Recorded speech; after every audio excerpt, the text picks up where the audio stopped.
Good morning, students. Okay, today we will look into chapter number 4, carbon and its compound. Okay, here first we will go about the introduction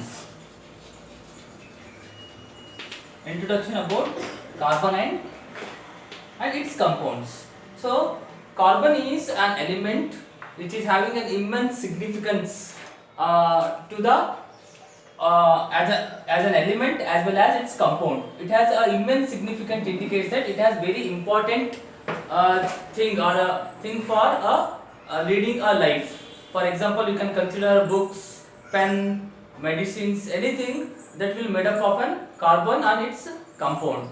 Not only in an elemental form, okay, carbon will be in an elemental form, okay, not only in an elemental, with also in a compound. Okay, it is an immense significance in an elemental form as well as in a compound form. Okay, so that's why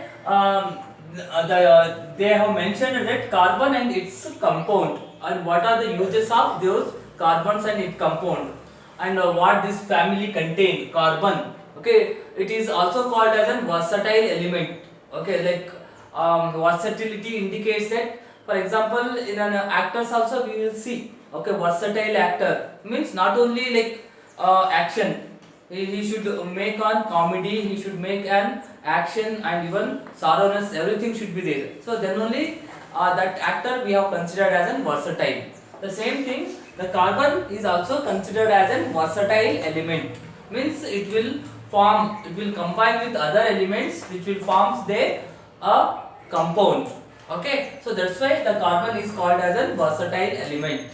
Okay, now here the bonding, actually the ionic compounds will be there.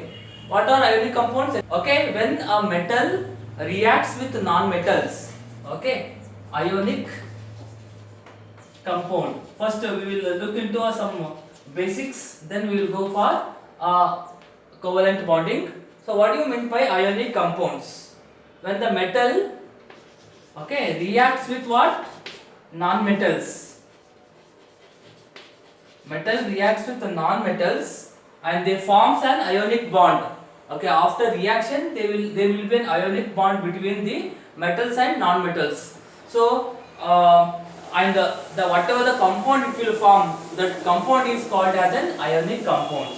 After reaction between metals and non-metals, there will be an ionic bonding between the metals and non-metals. Whatever the compound it will form, that compound we have considered as an ionic compounds. And there will be a force of attraction, electrostatic force of attraction between the metals and non-metals. Okay, that is nothing but we can consider it as a chemical bond.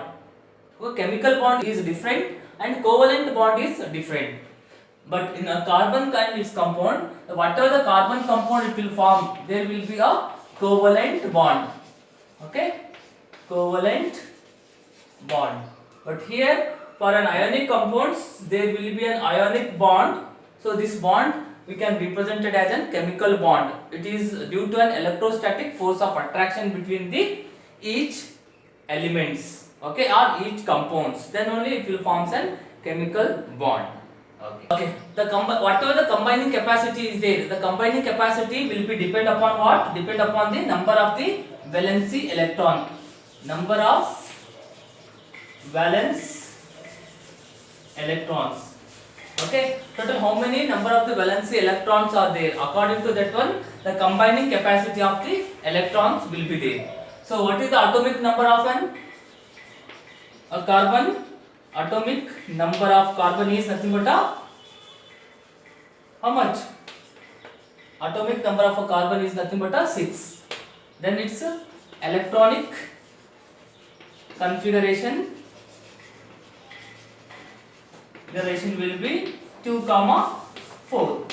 First 2, then 4. Means in the outer, actually it is K, L, M and orbit will be there. First 2, then 8, 18, like 32 it will be the standardized form.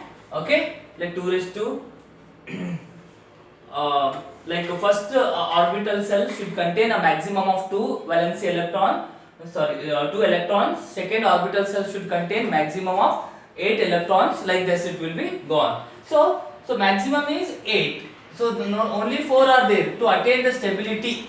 So here we need to add plus 4 electrons. Okay, this is a nucleus. The first cell contain maximum of 2 electrons. Second orbital shell contain maximum 8. But for an electronic configuration of carbon, it is only a 6. So only a 4 electrons will be a free, 4 valency electrons will be there. So these 4 free electrons are called as the valency electrons.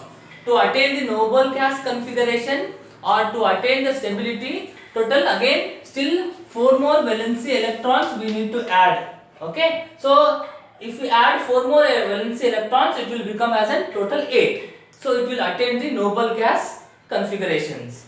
Okay, noble gas configuration means the elements which is like if you see in the periodic table, that last column contains the noble gas configuration elements like neon, those things.